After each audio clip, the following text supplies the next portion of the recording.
Blog Talk Radio.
Good evening, everybody, and welcome to All You Need to Know Radio. Tonight, we have a jam-packed show for you on this May 20th of 2021. You would think we are living in a twilight zone, but no such luck. So sadly that the Republicans, even though the evil queen has vacated her throne, they have made even worse decisions than you would think that they would make. The House passes an amendment that there is going to be a commission for the January 6th insurrection, in which I will say it out loud and the millions of people will hear. Donald Trump is the one who initiated the insurrection and caused over 7 people to die because he is a sore loser and he lost an election. It's that simple. And now the Republicans are running terrified because Kevin McCarthy is going to have to testify under oath as to what was said during his phone call to Donald Trump, where Donald Trump allegedly said, I guess the voters care about the election more than you do, Kevin, so you're getting what you deserve. So the Republicans are once again lying, just out and out lying. And I am so sick of the lies, it's not even funny. Also, we are going to talk about yet glory, hallelujah, because it is coming. We have been talking about it. And guess what? Donald Trump is in some serious trouble. I mean, serious trouble. To the point, well, I'll just tell you this.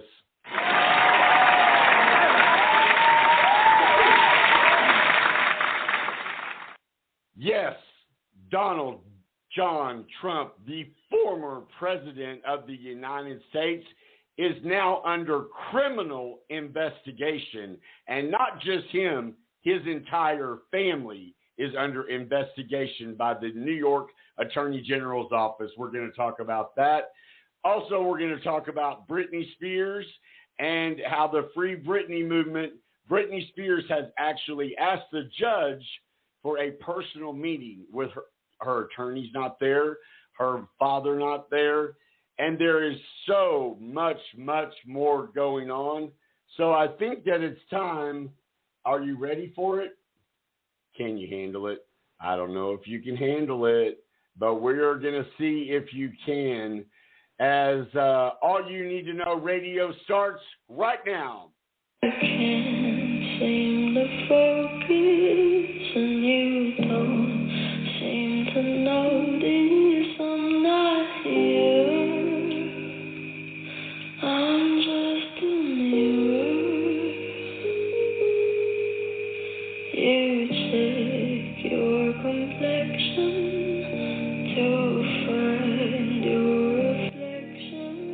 All right, everybody, welcome back to All You Need to Know Radio. I am your host, John Hollywood, and welcome to this May 20th of 2021, where some of the most ridiculous things are going on. But let's talk about it. First of all, let's welcome the one, the only, Amos Woolrich, as our co-host. Amos, are you there? I am, John. Can you hear me? I can hear you great. There's a little bit of feedback, but we'll work through that. But how does it sound? Sounds just fine to me. I can hear you perfectly. So we're working on getting Amos in the studio with us. And right now he has his headset on. We'll take a picture of it and post it on social media. Oh, that my is God. lit up like a gamer. And that's okay. We're getting ready to go live on Instagram. So we're going to take a quick music break.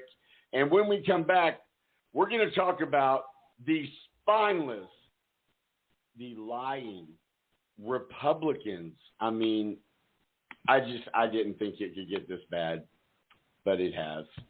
So I need about 5 minutes, not even 5 minutes, 2 or 3 minutes just to take us live on Instagram. And we'll be right back.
Now with my bloody no sleeping.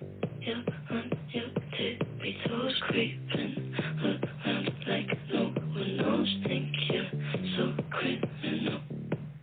Bruises on both my knees for you. Don't say thank you. Oh, please, I do what I want when I'm wanting to. Myself so cynical. So you're a tough guy, like you're really rough guy. Just can't get enough guy, just always so puff guy.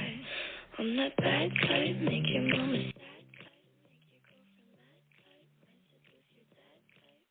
I'm the bad guy. Duh. That's what Congress should be saying, duh.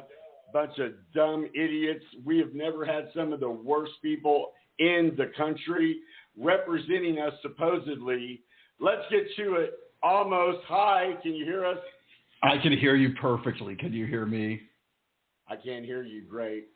I'll lower my voice also, and maybe we won't have that feedback. But, oh, my God, there is so much going on in this country that is disgusting, that is sad. And I just don't really know at this point where to begin. So let's start with the fact that the House was able to push through by the skin of their chinny chin chin. They were able to pull through the January 6th insurrection committee. But 35 Republicans did, in fact, vote for it. Real quick, let's say this. Tonight's show, because we have a jam-packed show, is commercial-free. Our show is brought to you by American Wealth.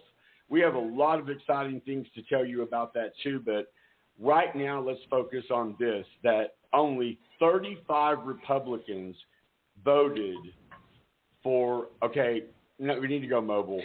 We'll figure that out. Let's do that, sir. yeah, if you don't mind. Let's do that if you don't mind. Only 35 Republicans were able to that actually voted for this, and I am beyond disgusted.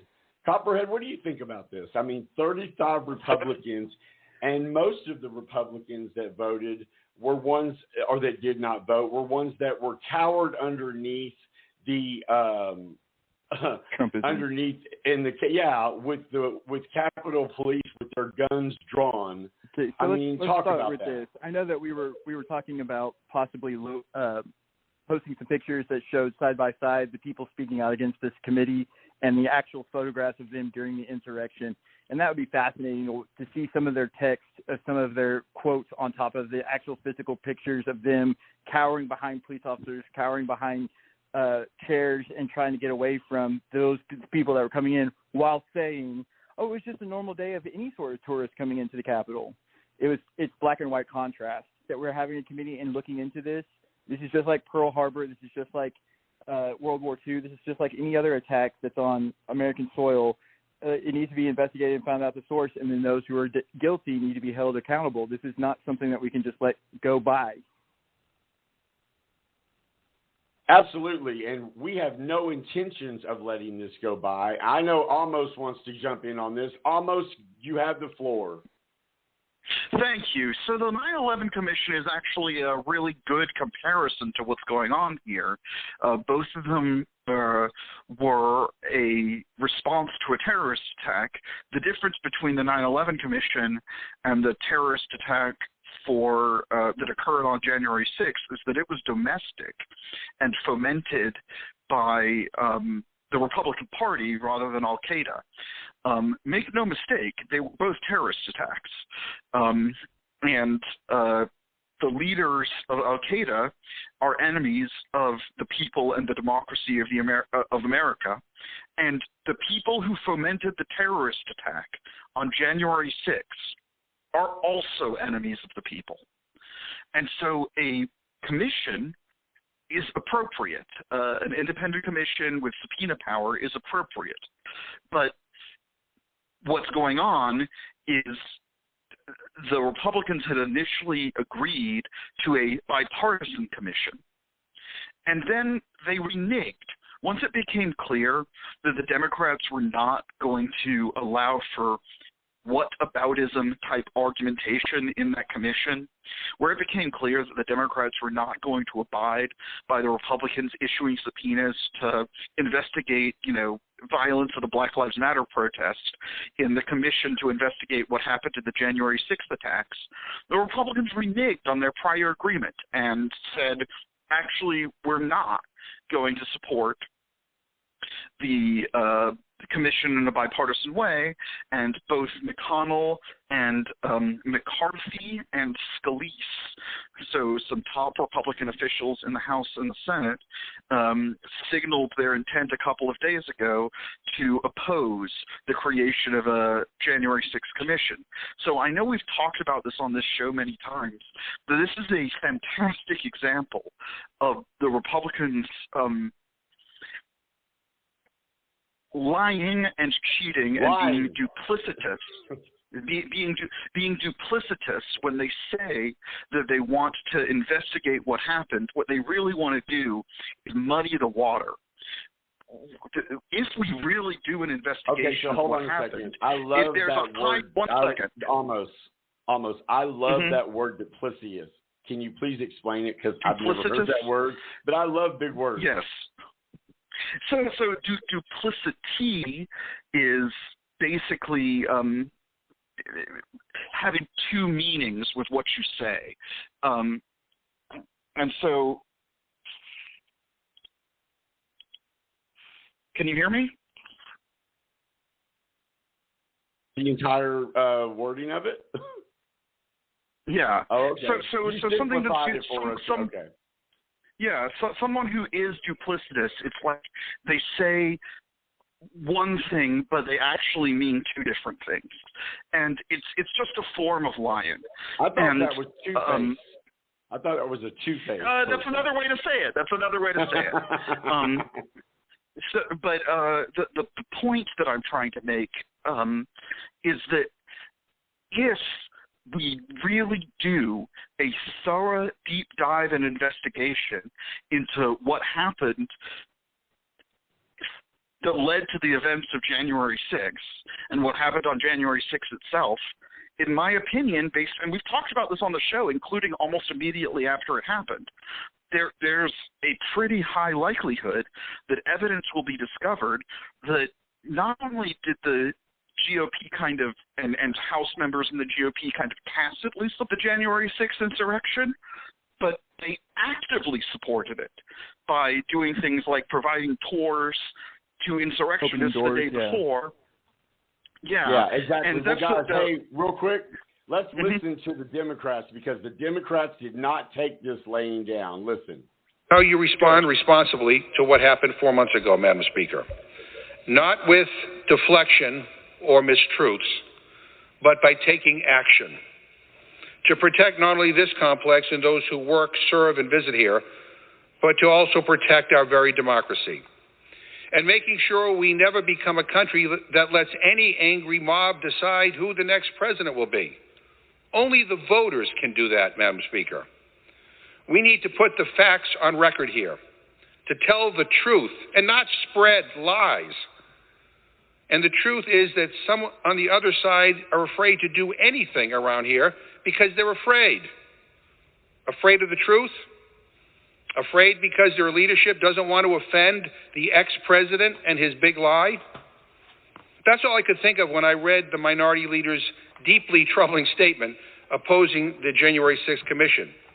Now, even though it's bipartisan, even though his own ranking member negotiated the deal, even though we gave him virtually everything he asked for during the negotiations, a Republican aide said it best when they were quoted in the press yesterday saying this, and I quote, "I think Kevin was hoping that the Democrats would never agree to our requests. That way the commission would be partisan and we can all vote no and say it's a sham operation because he knows Trump is going to lose his mind." End quote. Lose his mind over a bipartisan commission. Madam Speaker, this moment is a choice between the truth or siding with the originator of the big lie. To my friends on the other side, I'm asking you to lead with the courage of your convictions. Vote your conscience. support this bipartisan commission, not just because it's the right thing to do, but support it out of respect for your colleagues, for your staff and the support staff here, for the Capitol Police, but most importantly, respect for this institution.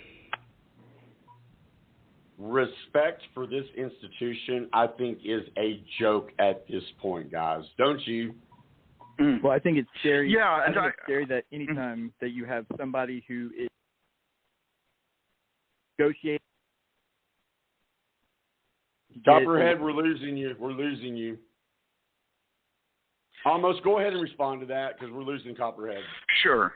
Yeah, so my perspective is that the Congress is an appropriate venue, and a commission like the 9/11 Commission is an appropriate venue to investigate what happened. Clearly, Republicans are as scared. that congressman said, that congressman said, and I didn't quite catch his name, but the Democratic congressman who just McGovern. Okay. So as Congressman McGovern said, and I tend to agree with him, the reason why McCarthy agreed to why McCarthy ended up reneging on his he reneged on his prior statement that we would take this commission. The reason he did that is because Donald Trump still holds a ridiculous amount of sway within the party, within the GOP, and because he is so. But why does he anyone, hold whether that? they're Democrat or Republican, why would they be terrified of a discovery party? Are they afraid the narrative is going to be misleading? Are they afraid of the truth? Are they afraid? This is obviously an obvious They're answer, afraid of the truth. It's very much one of those that it becomes black and white. If you don't want to know the truth, there's got to be a reason behind it. You're either the cause of the problem, or you're afraid of people who are the cause of the problem. Hey guys, one more. I think that's Democratic. This is Democratic Congressman Tim Ryan, and he puts it all out there. Listen. For 30 seconds. I want to thank the gentleman from New York and the other Republicans who are supporting this, and thank them for their bipartisanship. To the other 90% of our friends on the other side of the aisle, holy cow. Incoherence. No idea what you're talking about. Benghazi, you guys chased the former Secretary of State all over the country, spent millions of dollars. We have people scaling the Capitol, hitting the Capitol Police with lead pipes across the head, and we can't get bipartisanship. What else has to happen in this country? Cops. This is a slap in the face to every rank and file cop in the United States. If we're going to take on China, if we're going to rebuild the country, if we're going to reverse climate change, we need two political parties in this country that are both living in reality, and you ain't one of them. Hey guys, real quick, we actually have a caller calling in. We're going to take this call because I want to see what people are thinking. Hi, your phone number ends with 4600, and this is All You Need to Know Radio. John Hollywood, Copperhead, and Amos. Who do we have the pleasure of speaking with? This is Mr. Pianki calling from the Midwest and South. Hi, how you doing? What would you like to talk about tonight? Thank you for calling. Well, as an African American and a staunch Donald Trump supporter, George S. Patton ideologist, I see this as being nothing more but some more shenanigans. Hold on a second. What does this have to do with you being African American, sir? Because whenever I proclaim that I support Donald Trump, and really not with you. We're not playing. No, we're not going to play the race game here. This has nothing to do with race, and I want you to tell me what this has to do with you being African American, so we can move forward from that. Well, I'm happy to hear that you don't criticize me for being a supporter of him, so I can go on, right? Absolutely. Because most times when I say that on black stations, they call me all kind of names. Well, that's ridiculous, and we're not going to do that. But we are running out of time. That's great. So go ahead. You know, the thing about this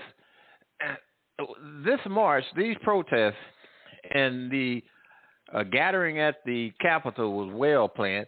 You ever notice all the porta toilets that was there on the sidewalk. Yeah. You don't just call them up and they come out and deliver them within an hour. No, that's you true. have to call way ahead of time. So Okay. it was planned. Right. Mm-hmm. Who do you think planned it? Donald Trump. No, Donald Trump. Donald Trump didn't plan that. That's been planned. Why do you think? I know a lot of things. Let me explain the things to you. Why do you think Donald Trump was kicked off Twitter so fast? You know why? Because they found the blueprints to the Capitol in his Twitter feed. They found the telephone numbers of people that Donald Trump wanted them to go after.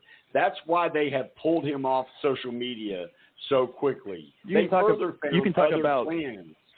Well, that's just one more thing that I've heard. Why? Trump, doesn't that bother you that you're what does that got to do with it? I'm a United States citizen. Because Donald Trump when you have a president lost the presidency. What does that got to do with? We was talking about the Capitol and this, sir, and this investigation. You have the leader of the okay. So let's talk. Hold on. War on the legislative. Hold on a second. What do you mean? We're talking about what the investigation and a conference that a committee is being put together to find out exactly what happened. Why it happened. Why are the Republicans? Why did only 35 Republicans vote to have a committee look at what happened so it can never happen again? Because the Capitol Police, several lost their lives protecting the very people that are voting against them. Why? What are they afraid of, sir? Hello? Uh-huh. Did we lose the caller? I either, hold on a second here. I actually may have, I think he hung up. I think he did. And okay, yeah, I actually have another thing to say in response to his point about the porta potty. Idiotic. Because I actually think it's a pretty well. You know what? He's mistaken, but it goes to an actual interesting point, which is that there was real funding underlying that insurrection. Charlie Kirk of Turning Point USA publicly posted and then subsequently deleted, but you can still find it, bragging that he paid for 80 buses full of people to be bussed in from out of town. He personally isn't that wealthy. Where did he get the money? Who paid to plan the Capitol riot? That is a great question that would be answered by this commission. Absolutely. Follow the dollars. Right. And so, you know, the gentleman, the caller, and I'm sorry that either he hung up or was hung up upon or whatever, but the caller, surprisingly, had a pretty good point. It just, his analysis was incorrect because it led to the conclusion that we actually should have a commission, an independent commission to really look into what happened here. His point was obviously pre-planned. Where he actually lost me, though, almost, is when he said he brought up race, and he brought up he's an African American. Well, he was stating that has nothing whatsoever to do with what we were talking about. I think he's trying to play the race card because that's what the Republicans do when they have to deflect. And I was not going to allow I agree. I agree that was an inappropriate way to talk about politics in this scenario. But at the same time, the point is apropos that the porta potties and the stages and the banners and there's a bunch of evidence. The gallows, exactly. The one to hang Mike Pence. Yeah, exactly. The gallows, and to your point, sir, the blueprints of the tunnels under the Capitol. There's a bunch of evidence that what happened in January 6th, it was not a riot or a protest. It was a planned attempted coup or insurrection. And there's lots of reports of missing equipment and missing documents from tables and secretaries' counters and desktops that would not have been found if they didn't have a pinpoint accuracy for some of these places. And so let's remember, we were on a COVID lockdown. The day before the insurrection, the Republicans were giving tours while the Capitol was locked down. How do you explain that? And that's the whole point, and that's the reason why I believe McCarthy ended up reneging, and there is not going to be bipartisanship if we're going to have a commission to study this. It's going to be a fully partisan commission. And the reason that guilty conscience. Exactly. It's like asking a murderer to investigate themselves. They're not going to do it. There was a pre-planned. There appears to have been. I don't want to say there was. I haven't seen all of the evidence, but there appears to have been. Yeah, allegedly, there was a highly detailed, pre-planned conspiracy for a bunch of different people and groups to get together to attempt an insurrection, an attempted coup. And if not an insurrection, definitely a surgical strike to get equipment and documents and information that they didn't have access to otherwise. Well, exactly. Whether you call it a coup or an insurrection or whatever, it was a pre-planned action, political action, to attempt to overturn the results of the 2020 election. And so an investigation of that is very likely to uncover all kinds of misconduct and horrific things. 7 people lost this is a very simple thing for me. 7 people lost their lives because Donald Trump was a sore loser and he lost an election. It was not stolen from him. He lost the election, so he sent his followers to hang the vice president if he did not do what he wanted him to do. He tweeted about it saying, "We hope Mike Pence is listening." I mean, allegedly, my ass, this is cut and dry for me. Maybe not for everybody, but for me, this is very cut and dry. There is too many things. I mean, look at the reason the Republicans do not want this committee put together, because Kevin McCarthy said and told many people in Congress that he contacted Donald Trump and said, this is your effing mess. This is not Antifa attacking us. This is your people attacking us. Do something about it. And his response was, well, I guess, Kevin, my people care about the election more than you. Not worried about the Capitol police officers that were, being assaulted with pipes and stuff like that. Not worried that actually the reinforcements were not sent because Donald Trump never asked for them. Mike Pence had to ask for them once he heard them screaming, "Hang Mike Pence" in the hall. Now, I'm sorry. I can listen to a lot of BS, but I will not sit back and be silent about what the simple facts of this case are. And that is that Donald Trump should be charged with murder. He should be charged with attempted murder. He should be charged with attempted coup. He should be charged with this is a question for you almost, with him having the microphone that he has, and he gets on there over and over and over and incites violence by saying this election was stolen from you. He said this in the very first days of announcing his run for presidency once he was president. I mean, in Donald Trump's mind, he tries to say it over and over and over and over and over, and he thinks it's going to make it come true in his Oompa Loompa land of his mind. But people got killed because of what he said. There's got to be some way he can be held accountable. Let's take it one step back further real quick on that same point. Almost, there is one penalty for treason.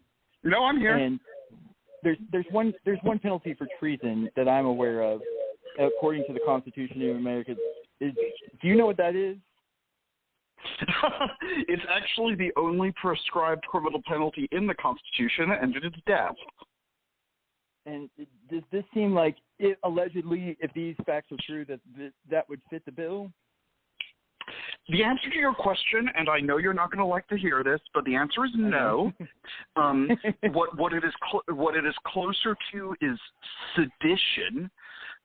It's not treason because it's domestic. So he's not. It can only be treason if you aid and abet an enemy who you're at war with. But it is sedition if.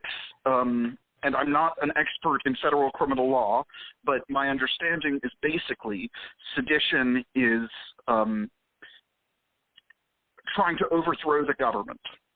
And I think that I agree with John's perspective that the basic facts are indisputable, and you cannot dispute that Donald Trump was the leader of this movement to do this insurrection. I do think that there are some legitimate investigatory questions about the role of some of the other Republican congressmen and senators and dark money groups. That came from it. Yeah, the funding, exactly. Who paid to support this? And we really don't have those facts. And so, I agree with John that a criminal charge or potentially some sort of political remedy like a censure or something is appropriate as to Donald John Trump. But then the question is, are there other charges? I mean, who else was involved in the conspiracy and what can and cannot be proven? We don't really have all of those facts. But I do agree that on the very basic level, it's pretty obvious who led this insurrection, and it's Donald John Trump. Sir. Yes, sir. The only thing that I can think of is the reason Mitch McConnell is at one point saying Donald Trump is liable for this. Donald Trump needs to be held accountable for this. Donald Trump could still be charged criminally even though he's no longer the president. He hasn't got away with this yet. Is the fact that his very wife is under investigation for misappropriate of funds as when she was the transportation secretary. And maybe Donald Trump pardoned her secretly is the only thing that I can think of that Mitch McConnell can stand up there and lie his ass off all the time. So John, I'm going to repeat the same thing that I told you last week. There's no such thing as a secret pardon. To the defeat the purpose, wouldn't it? Right, exactly. To the extent that Trump did pardon someone, it has to be filed in the public records or it's ineffective.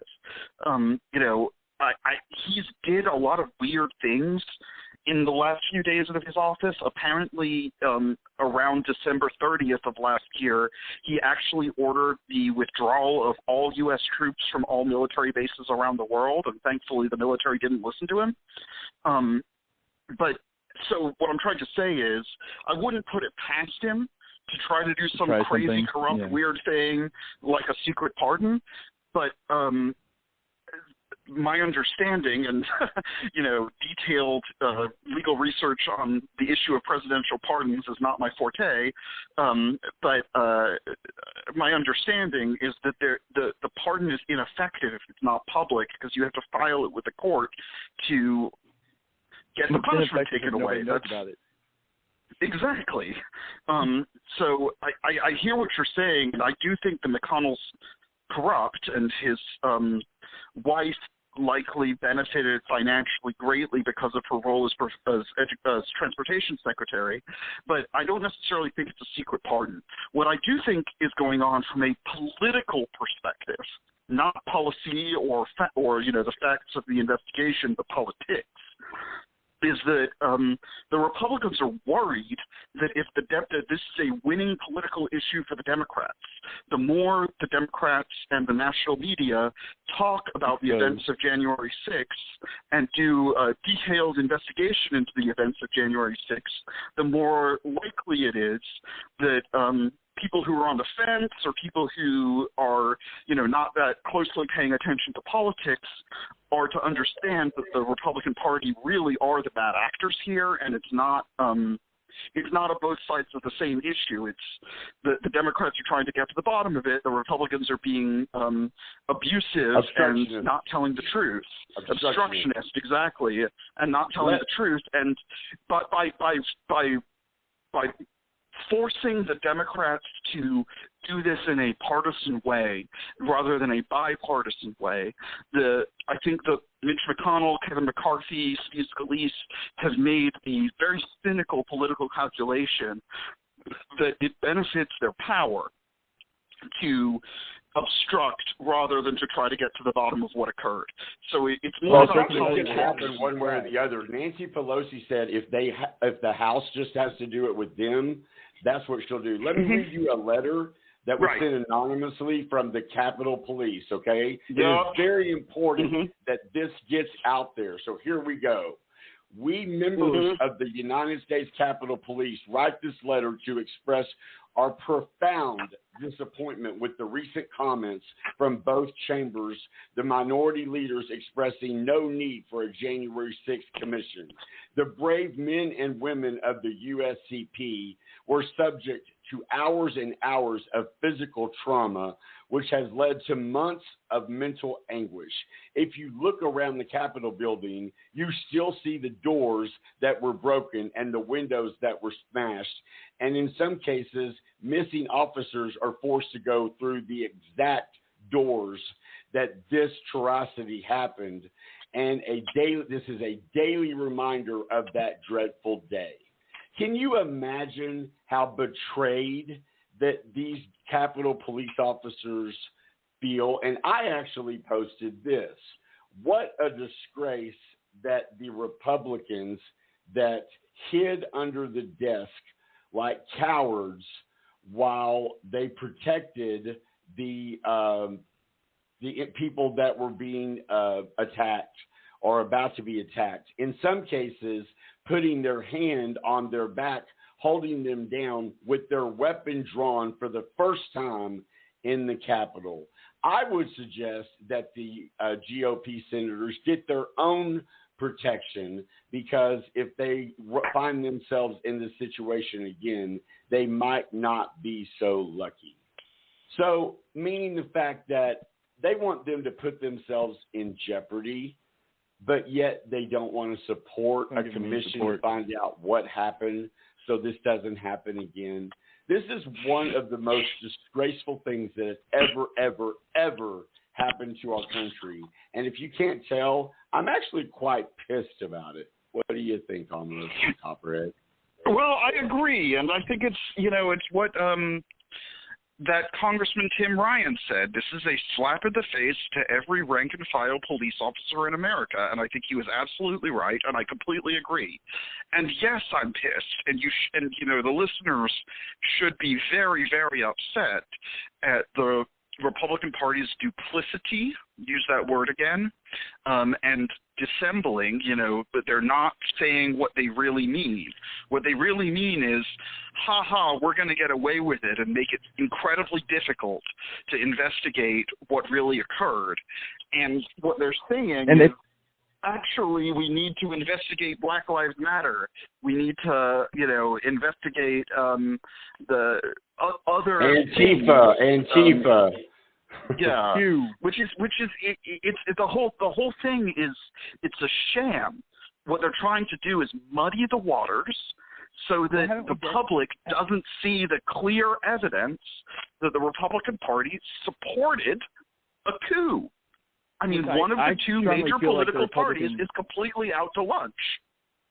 Well, no, they're not out to lunch. They've been working double time. They have a lot of practice with this whole muddying the waters. We had a whole investigation with the president, not once but twice. We've had investigations over the course of the years that constantly were being distracted. We're being shown, Biden's son. Biden's son was never on trial for anything, but yet I heard his name a million times in the news. Why? Because Republicans wanted to keep drumming that drum, because that's a different drum than the one that they're afraid of hearing. But when it comes down to cold hard facts, rather than investigating Giuliani and Trump's conduct in Ukraine, they want to investigate Hunter Biden. It's ridiculous.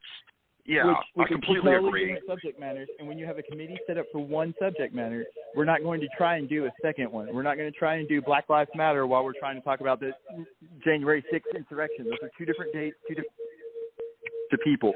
So why are we combining? Absolutely. So I want to move on from this, but first of all, I want to encourage every single American out there to contact your senators and tell them they will lose your vote if they do not vote for this commission, because the vote happened in the House and it barely passed, but it has not happened in the Senate. And the will of the people need to be heard loud and clear that we will not tolerate this kind of BS. We just will not do it. I believe Schumer's putting it for a vote on Monday. Yes, absolutely. Real quick, let's tell you about a special guest we're going to have next Thursday night. I was privileged enough to go and see my good friend Ty Herndon at the Arlington Convention Center. It was one of the most incredible concerts I've seen Ty do. It's one of the first live shows he's done since the pandemic. He actually did a Bonnie Raitt song that made a lot of people cry, and he played a brand new song off his new album, Jacob. And if you want to get information about Ty soon, go to tyherndon.com, and there is an official website that you can join. But the person that opened for Ty Herndon, his name is Austin Michaels. Take a listen. If you kiss, turn me to stone, I'd be a statue standing tall in ancient room. If you turn, shatters me like glass, I'd be in pieces trying to make the breaking last. Okay, so that is Austin Michael. Austin Michael. He was on American Idol as a finalist. He's the one that lassoed Katy Perry, which we'll talk to him about that next week. He has an album that's out. This kid is the real deal. I don't mean to call him a kid, but he is an amazing guy. He is authentic, and he sounds amazing. So next Thursday, we are going to have him live, and he is going to take phone calls. Now, let's go back to All You Need to Know Radio, our radio show, once again brought to you by American Wealth Group USA. And let's talk about the rejoicing of everybody in America. If you're not a Donald Trump supporter, I have been saying this was going to happen for a very long time. It happened a lot faster than I thought it would. But Donald Trump was notified, and this is, and almost will confirm this. This is a very unusual thing that the DA's office, that the Attorney General of New York's office did. When they notified Donald Trump's lawyers, they no longer consider the investigation that is happening against the Trump organization, Donald Trump himself, and his family as a civil matter. They now officially are saying this is a criminal investigation. And I'm telling you, what I'm hearing is they have some rock solid evidence. Almost, what do you think? I do think that this is a significant development for several reasons, and we are inching closer to the first time in American history holding a former president accountable for criminal conduct. I think it might really happen, which is, like I said, the first time in American history. It's truly historic, but we've never had a serial dishonest person be the president. I mean, even somebody like Reagan or Nixon or, George W. Bush, who had some issues, I don't think, and, did some horrific things while in office, like Iran-Contra and COINTELPRO. It's not quite the same as Donald Trump appears to have built a career on being a con man and a grifter. And my understanding is... Do you know how Donald Trump responded? He left Florida. So that's what you do when you've got a New York Attorney General looking at you, and if you stand to be indicted and then you flee basically where you live, those are really grounds, in my opinion, for the when he is indicted and standing before a judge, for the Attorney General to say, we want no bail because we consider him a flight risk. I mean, how stupid is this guy? Never mind. You don't have to. Well, we're not there. We're not there yet. But my understanding is that Alan Weisselberg, who was the CFO of the Trump Organization back from prior to Donald Trump taking it over, he was actually hired by Fred Trump and worked for Fred Trump, Donald Trump's dad, and so he knows where all the bodies are buried. And my understanding is that the Donald Trump and the Trump Organization paid for his daughter's private school in Manhattan and Weisselberg's son and daughter-in-law's Central Park apartment in Manhattan, which is some of the most expensive residential real estate in the world, and failed to pay taxes on them. And that's a clear violation of tax law, and this guy's an accountant. He would know. So apparently what's going on is that the Letitia James office and Cyrus Vance's office, which is the federal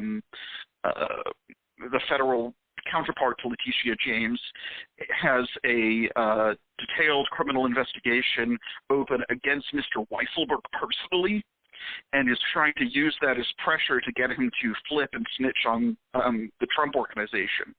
I think that if that actually happens, there is a pretty high likelihood that Donald Trump gets indicted.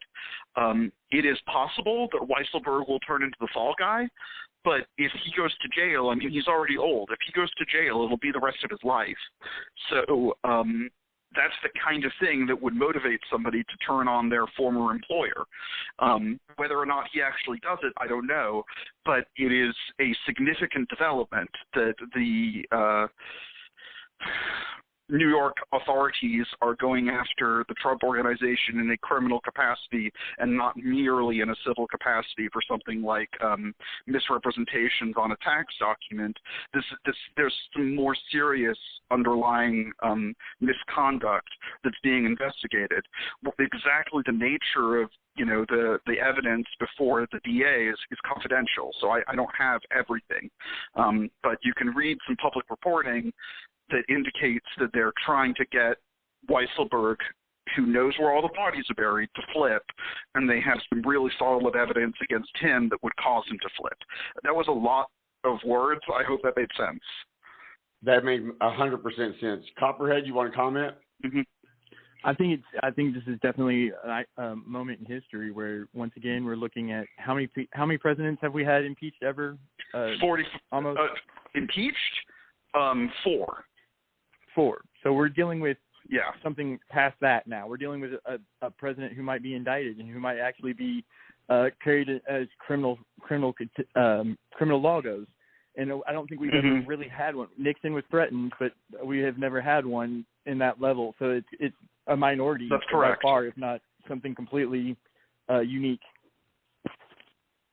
And that's what I was saying earlier when I was saying, we had people – go ahead.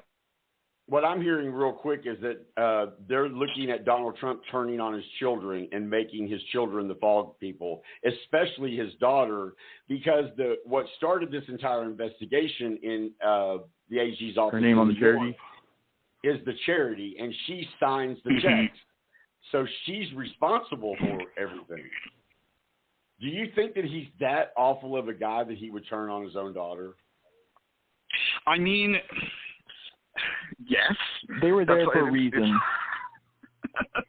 The answer to your question is yes. A lot of his organization for his own safety net. Oh, and by the way, they released today that when the FBI raided Rudy Giuliani's, which, understand, guys, let's revamp this. The FBI does not normally raid an attorney's home and his office at 6 a.m. It is a very, very unusual, and it is a step when they take that, they have to get a judge to agree to sign a warrant that they really believe that they may destroy evidence or whatever, but it was reported today that they seized 18 different devices. What do you think about that, Amos? Well, I like the way you set that up, and I think that you're absolutely right that, to the extent that Donald Trump may not end up getting indicted, I think that Rudy Giuliani almost certainly will be. And you're absolutely correct that they had to apply for a warrant stating that they had reasonable probable cause to believe that Giuliani had committed crimes and that he was likely to destroy evidence. Because what they could have done is they could have issued a subpoena. They could have just said, you need to give us these documents, please. But then they would have known it was coming. Giuliani would have known it was coming and could have obstructed and not told the truth. And so they convinced a judge that they needed to break into his house, and they did it. And now, let's be then honest they took here. all of Any guy who has one phone is pretty legit. Any guy who has two phones, like a sideline, it better be for work. If you have more than three phones, I mean, what do you need that for? You like your side job? So him having no, and David, that's a great point. And there's a lot of reporting, and understand that reporting is not the same as evidence in court. But there's a lot of reporting that indicates that Giuliani constantly changed his phone number and used multiple different devices for different clients and different things, which, as you said, I mean, it stinks. We don't know exactly why, but it stinks. Well, and his title constantly changed. It seems like he was sometimes the president's lawyer, and sometimes free agent, and sometimes part of New York, and sometimes it was really shady about who he was and what his title was, other than Giuliani. And a cybersecurity consultant, and I agree. Almost tell them what happens to all of that privilege if they prove he's a criminal enterprise. Well, that's a great point. There's the crime fraud exception to attorney-client privilege indicates that if an attorney is engaged in criminal activity or fraudulent activity on behalf of their client, the privilege does not apply. And you know, all of Giuliani's communications with Donald Trump or with, you know, the Trump organization, or frankly the Ukrainians and the Russians, he would not be able to claim very powerful attorney-client privilege. And the attorney-client privilege should be powerful. You want people to be able to tell their lawyers the truth. It's how our justice system works. But when people try to shield crimes and the conduct of their attorneys is itself criminal, then that privilege should go away. That's good policy. And, I mean, the rules of evidence say that, but it appears to be happening on the very, very highest level between the president and his lawyer, and that's an interesting development. Okay, guys, so you got to help me here. This person named 77YA says, you're a racist, right? You're gay. You like big balls in your mouth. I told him no, I like other things in my mouth. But I'm a racist, right? Does that sound like y'all that I'm a racist? I've known John for a couple of years now, and he, I don't think is a racist person. I don't think he has a bone in his body. He couldn't hurt a fly. What he is he's very passionate about politics, and he doesn't like it when he sees people in media or in public forums telling untruths or half-truths and trying to mislead people. So sometimes John can be, I'm just going to say it very politely, a little bit incendiary, a little bit more aggressive than I would be. But he is not a racist person. I would also encourage anyone to listen to some of our backstories where we've talked about Black Lives Matter or talked about minorities or talked about even Academy Awards being returned back because we don't agree with the whole white cast of voters for the Academy Awards or Golden Globes. I think it was the Golden Globes, actually. So, like, we've gone through and reported stories of racism, sexism, homosexuality, any of those phobias that you hear out on the mass media. We're not afraid to attack those, and John's the leader of all of this, so he's an example of everything. Guys, real quick, because we're running out of time, I think it's great that what we talked about, we are going to have a lot more on this. If you go to our Facebook, by the way, I want to say thank you, and we are so humbled. We had a goal of reaching 300,000 people on Instagram, and not only did we hit 300,000, we're at 301,000. So thank you guys so much on Instagram. Now we're going to move on to our Entertainment Watch, this is about Free Britney, and almost stay with us because it's about conservatorship. Here we go. Sure. My life is Free Britney, and it just changed. Britney Spears is finally ready to speak out about her legal drama. The pop princess will personally address an LA courtroom in June as her legal battle over her long-standing conservatorship continues. Britney's attorney told the court that the Piece of Me singer requested the hearing so she could speak to the court directly and asked for an expedited date. The judge agreed to set the appearance for June 23rd. It is not known exactly what Britney plans to address, but the toxic singer has been in an adverse fight over her conservatorship. Access spoke to legal expert James Sexton, who said it's not uncommon for a person in Britney's situation to want to have their voice heard. Britney Spears has had a lot of people doing a lot of talking on her behalf for a long time, but her voice has been silent throughout a lot of this, except for occasionally checking in on her social media and telling people that she's doing just fine. The world wants to hear from Britney and hear Britney say, you know, those magic words, that she's going to tell the truth, the whole truth, and nothing but the truth. Her father, Jamie Spears, has been the appointed conservator since 2008 and has court-approved control over all of his daughter's personal and financial decisions. A bid to have him removed from the role in 2020 was denied, but the heated battle continues on. Britney, who has previously stayed out of the conversation surrounding her legal arrangements, has reassured fans she is doing well on social media despite the controversy. So this is so incredible to me that a pop star, you know, someone of Britney Spears' popularity is actually probably going to end up changing some of the way that conservatorships work. Almost, what does it mean that Britney doesn't want her dad there, doesn't want her attorneys there? She really wants to talk to the judge. Is it maybe that she wants to prove to the judge she's not as crazy as the media has made her out to be to the court? You know, I'm not. Go ahead. I said, can we outline? You were asking me? To begin with? Let's go ahead and do that. Sure. So a conservatorship, and understand I'm not licensed to practice law in California, and I understand this is based on California law, but is a kind of a big picture. What is a conservatorship? It's when a person, typically a family member, takes over the finances and certain things like medical decision-making for a person, because in the original application for the conservatorship, that person was able to prove to the court that the person who was going to be under the conservatorship was unable to care for themselves, unable to make their own decisions. So essentially, as everybody remembers, Britney Spears had like a major public meltdown in the early 2000s where she shaved her head and kind of went a little bit off the deep end. And it probably was appropriate at that time for the court to grant the conservatorship. But my understanding is that her mental health has substantially improved, and that there are some legal issues associated with getting her father off of the conservatorship, and her attorneys have...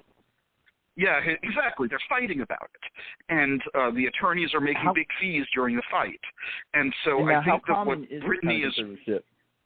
I mean, understand, very rare. Britney Spears is paying for her attorneys, her ex-husband's attorneys, the conservator's attorneys, her dad's attorneys, all the court filing fees and things like that. Her father gets $750,000 every quarter unless Britney makes even more money, and he makes even more money off his famous daughter, which I think is a right. And that's kind of what I'm saying is he and his lawyers and some of the other lawyers, they don't want the cash cow to die.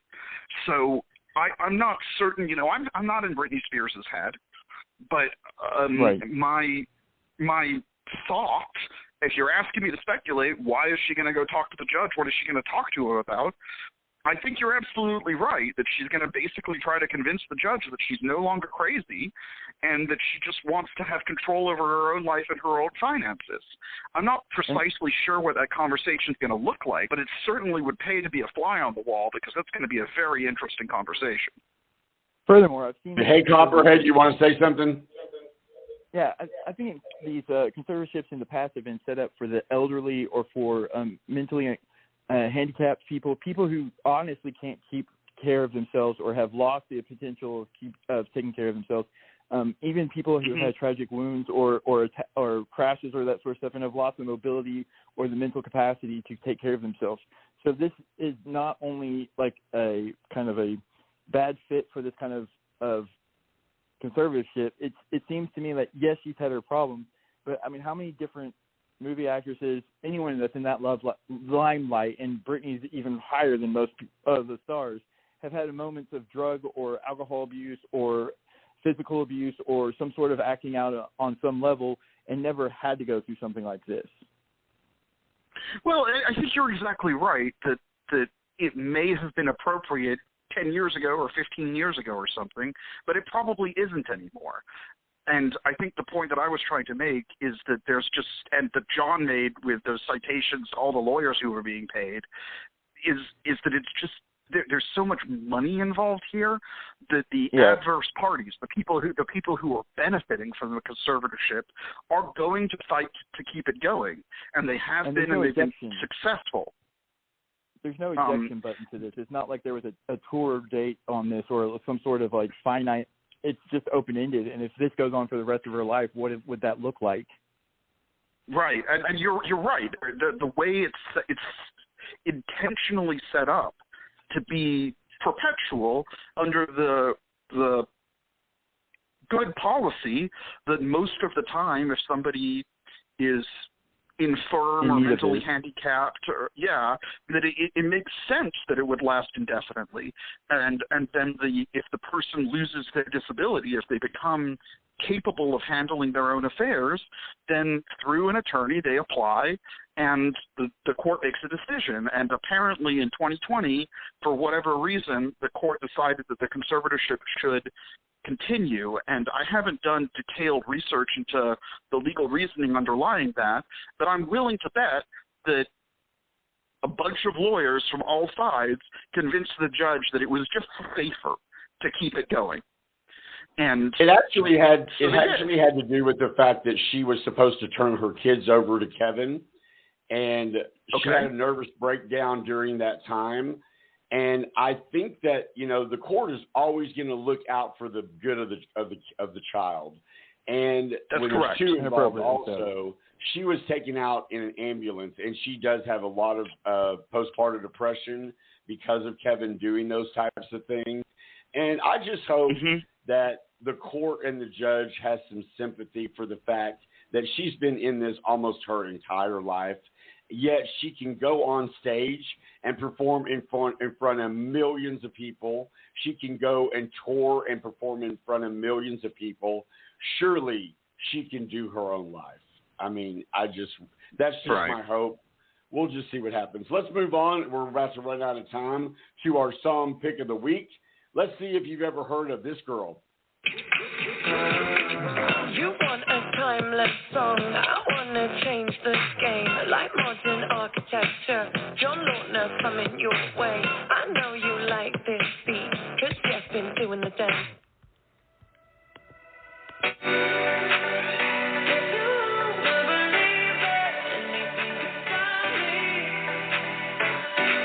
Don't show up, don't come out, don't start caring about me now. Walk away, you know how. Don't start caring. You in control of what I do, and I love the way you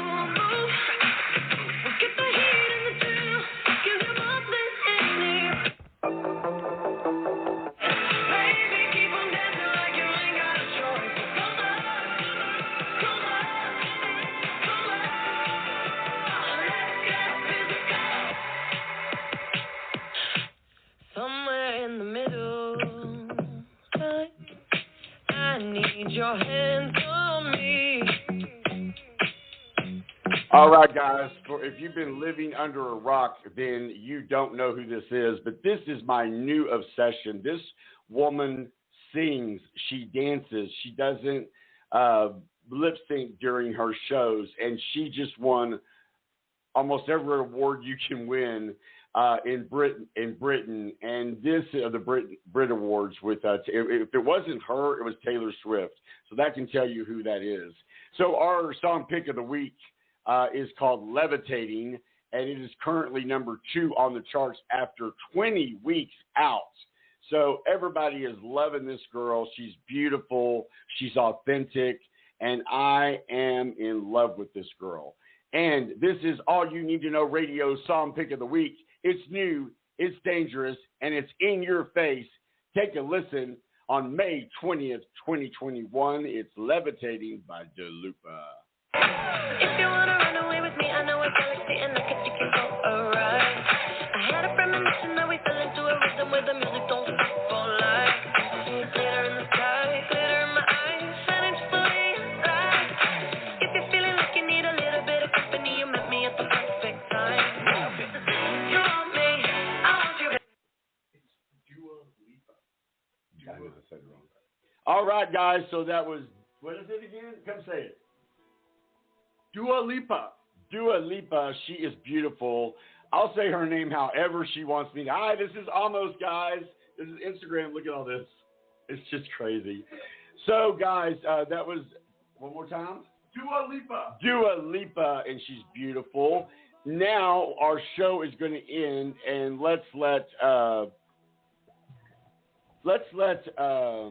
Copperhead go ahead and see what he needs to say. Copperhead, you have the floor. I just have one more little thing to add about her, too. She's been reported as being happy with her first album, but she's going to be a lot more hands-on for her second album. So hopefully it will show a lot more of her personality and stuff in her new music coming out. We're really looking forward to that album, I won't lie. Listen, that album is called Futuristic something, and I cannot find, there are very few albums out there. You know, you can find 1 or 2 songs that you like. There is not one song on that album that I don't just love. I mean, you think, okay, the album's great, blah, blah, blah, blah, and then that song's over. You love that song, and boom, 5 more songs in a row that just blow your mind. I'm sorry, go ahead. That are completely different. No, I agree with you wholeheartedly. Like, I really enjoy her. I do want to point out to everyone, make sure that you do put your ear to the ground. Do not follow just one source of information, even us. Get your information diversified and listen to multiple sources and find out for yourself what the truth is. There's a lot of people out there who, like Amos has pointed out several times tonight, is trying to muddy the waters and confuse you and distract you. But it's your job as an American to be knowledgeable about what and who is representing you and what and who you're voting for. Be smart. Thank you, John, and thank you again for this great platform. I really appreciate it. So, in my opinion, the biggest political issue in this country is the Republican Party has completely lost its mind. It has ceased to deal in any sort of semblance of honesty when it comes to the facts of virtually every political issue, from voting rights to taxes to health care to the events of the January 6th insurrection. Because one party is so deeply unserious, they are also unpopular. Something like 38, 39% of the country tends to agree with the Republican Party's position, and something like 60% of the country tends to disagree. However, they have lots of power because of unfair voting restrictions and the way voting is set up in the Senate election and in state houses. So we can level the playing field by passing HB 1, by passing voting reform at the federal level, so states like Georgia and Texas and Arizona can't disenfranchise huge portions of the electorate to hold on to power when the Republicans are unpopular. If you care about these issues, you need to be talking to your senators and your representatives, whether Republican or Democrat, to voice your support in favor of federal voting reform. That's the most important issue in this country, and I'm still very worked up about it. I hope all of your listeners are too. Thank you again for the platform, and good night.